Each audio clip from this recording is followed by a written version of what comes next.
In Lecture 13 we're going to be looking at externalities.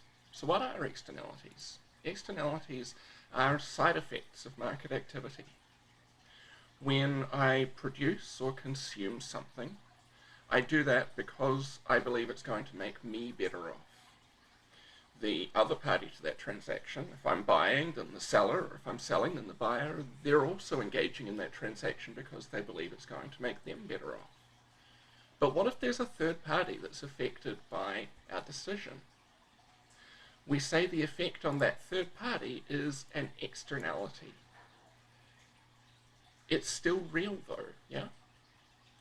A side effect for somebody who's not engaged in a transaction is still real.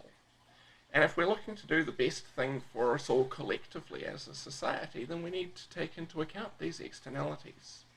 So the classic example of an externality is pollution.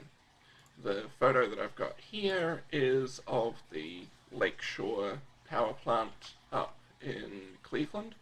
It is now closed down, but when it was operating, it was a coal-fired power plant that would naturally turn coal into electricity. But it had a downside, right? The downside is, well, several downsides actually. The main downside is that it would pollute the atmosphere, right? We'd get some smoke emitted when we burn that coal, and that smoke goes into the atmosphere and harms all of us. But the problem here is that it harms all of us just a tiny little bit, right?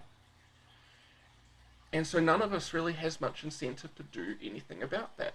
To the extent, though, that pollution is real, it does have a real cost.